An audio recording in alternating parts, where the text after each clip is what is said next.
Shalom YouTube, this is your Ark. Yah is magnified, coming back with another powerful and informative video. This video is titled Separations of Power. With that being said, let's get to it. Okay guys, you have guys believing that child support is in violation of the separations of powers doctrine. Okay, I got a simple question. If that's the case, how come they still getting away with it? And also, how come nobody ever sued and won using that argument? You see? Why haven't no cases been dismissed using that argument? That's because, in all actuality, child support is not in violations of the separations of powers doctrine. Okay? But most people get confused that it's because the agency, when they take you guys to court, they think that the agency cannot sue. You know, they have agents who act for the agency that will file a lawsuit with the judicial department. That's what the whole purpose of the judicial department. Like I was telling y'all guys before, you know, if I wanted to sue the agency, I would take the agency to the judicial department, which is the courts. You see, when they want to sue somebody, they'll take them to the courts, which is the judicial department. Okay, their duties are still separated. You hear me? We're not going to the executive branch to sue, to file a lawsuit. No, we're going to the judicial department to file a lawsuit. So again, child support is not a violation of the separations of powers doctrine. Nowhere can it be. Like I said, even when you first go for your child support hearing at the agency, that's a regular hearing. They just want to get you to agree to contract with them. You can easily turn them down and say, I'm not contracting with you guys. Then they'll say, okay, well, we'll schedule you a court date. Then when they schedule you a court date, you're before what? A judicial judge. That's it. A magistrate underneath the judicial department. And I'm going to prove that using the Hawaii's judicial department. Just to show you guys, you know, that everything I'm telling y'all are facts and all truth, man. Simple and plain. That's it. That's all. If those who believe it, believe it. Those who don't, oh well, that's on them. But the facts gonna be the facts no matter what. You get me? So with that being said, let's read what it says right here. Judiciary, right? Let's stroll up. It says the judiciary, also known as the judicial system or court system, is the system of courts that interprets and applies the laws in the name of the state. Remember, guys, one of my videos that I made prior, I think probably like 2 or 3 months ago, called "They Can Only Sue in Name and Be Sued in Name." So this is more proof right here. It clearly tells you that and applies the laws in the name of the state. You see? That's it. That's all. All of them, they can only sue in name and be sued in name. Why? Because they're all fictitious.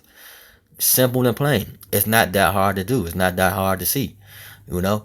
People are making the most simple mistakes, man. It's basic mistakes. But let's continue. It says the judiciary also provides a mechanism for the resolution of disputes. I told you guys, if there's no dispute, then there's no recourse to a court. That's the whole point of a judicial department. You must have a dispute. It must be an argument. That's why they bring you into court to argue. I tell you guys, never go to court to argue the facts. You know, this is just more proof, man, you know, running it down to you guys, giving you guys more understanding. But let's continue. It says, under the doctrine of the separations of powers, the judicial generally does not make statutory law, which is the responsibility of the legislators. Okay, so we know the legislators makes the statutory laws, or enforce laws, which is the responsibility of the executive, also known as what? It's the executive enforce laws. That's why you have the Child Support Enforcement Agency to enforce the law or to enforce that statute. That's all they doing. Codes and statutes. There's no law. You know, they're not keeping the law. They're not practicing the law. You know, they're practicing codes and statutes and acts. But let's continue. But rather interprets law and applies it to the facts of each case. However, the judiciary does make common law. Now, my video I made yesterday was on the what? The common law. I provided proof about that. You know, see how everything that I'm putting out here all lines up with everything they're saying? Because I'm telling you guys all facts and all truth. Simple and plain, man. That's it. That's all. That's why I can do the things that we're doing, and that's how we moving in the fashion we're moving in. You hear me? We're doing this out here, man. But let's continue. It says, setting precedents for other courts to follow. This branch of the state is often tasked with ensuring equal justice under the law. Okay, guys? We're going to stop right there. That basically sums it up. So again, child support is not underneath the is not in violation of the separation of powers doctrine. Anybody telling you that, man, make them do some research, man, make them do some homework. You hear me? They don't know the difference between combining something and each one of them doing their separate duties. You know, one can go to the other to get duties done. You hear me? One just can't perform the duty. That's where they getting mistakes at. You know, the child support agency is not doing the judicial hearings. No, they're going to the courts for that. So it's no violation of separation of powers doctrine. But with that being said, guys, let's continue to go to Hawaii. Okay, guys. So as you guys can see on the screen, this is the Hawaii State Judiciary. Now let's stroll up. It says how the courts are structured, right? Let's pick it up at the beginning. It says the appellate courts are comprised of the Hawaii Supreme Court and the Intermediate Court of Appeals. The trial courts include the circuit, family, and district courts. They function in 4 judicial districts represented by the 4 major islands, right? But basically stating that the family court, which child support take you to, is underneath the judicial department. So they are not violating the separations of powers doctrine, guys. Okay? They just enforcing. They just enforcements. That's it. That's what the executive branch does. They enforce the law. So you have the Child Support Enforcement Agency. It should make sense to you guys now, but let's continue up just to prove more.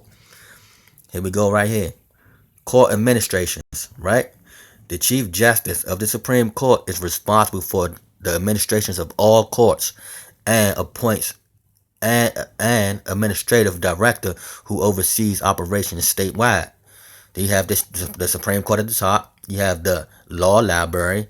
Then you have the Boards of Commissions. Then you have the Intermediate Court of Appeals.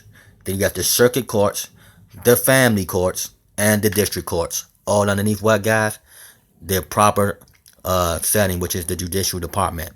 So again, guys, how much information do I have to provide? How much proof do I have to provide, man? You know, child support is not violating the separations of powers doctrine. If that was the case, it wouldn't exist. They're just enforcement agencies, what the executive branch does, and then they'll go to the courts to have them enforce it. That's it.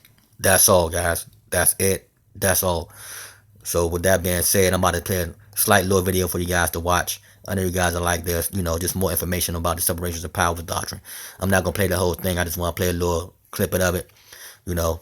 So with that being said, though, y'all be blessed, you know, and enjoy this video. Powers is to frustrate government action. Drawing on their own experience, as well as the ideas of European philosophers, the founders created a system of government where powers would be separated into different branches. No one person or institution could make, interpret, and carry out the law. There would be no absolute or undivided power. The accumulation of all powers, legislative, executive, and judiciary, in the same hands, may justly be pronounced the very definition of tyranny. This system of separated powers is an important way the Constitution guards against tyranny in government. The legislative or lawmaking branch is Congress. Article 1 of the Constitution explains how it will be set up and the kinds of laws it has the power to pass. The executive branch, headed by the President, is described in Article 2. The President has many duties and responsibilities, including to direct the nation's relationships with other countries and make sure that laws are faithfully executed. Article 3 establishes the judicial branch, or federal court system. These courts will try all cases that arise under the Constitution. The judicial branch has no lawmaking or enforcement power. It depends on the other branches to do these things. One way to think about it, by the way, I think is it's like a relay race where the 3 branches they each run part of the race and then they pass the baton of the law on to the next branch.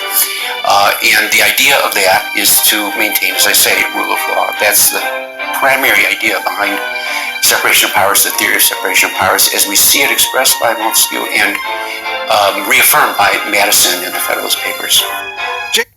Okay, guys. So with that being said, that's basically it in a nutshell. And another thing, why do you guys think that when they after they take you to court, the agency they'll take you to court to the judicial department, and then they'll lock you up for, and if you haven't been making payments, then they'll try to arrest you for what? Criminal contempt of what? A court order. You know, even guys say the court orders are void. Yeah, most of them are void, but it still happens in the judicial department though, not with the executive, not in the executive branch. You see, the whole thing is a fraud completely though. You know, that's one thing that we all agree on. The whole thing is a fraud completely. But what I'm stating is this: it's not a violation of the separation of powers doctrine. For the fact of the matter is that they are enforcement only, and they must go to the judicial department to have that to have those powers to enforce once you stop paying. You see, nobody from the child support agency come down to your house and arrest you. No, that's the police, all that judicial, stuff. So with that being said, guys, continue to fight, like and subscribe. I got more information coming. I'm gonna keep the information coming because, like I said, man, it's a movement over here. We provide proof, facts, and truth. So with that being said, guys, y'all be blessed. Let's get to it, man. Let's get to it. It's time for us to change things and get things moving. So with that being said, man, y'all have a good day. Shalom.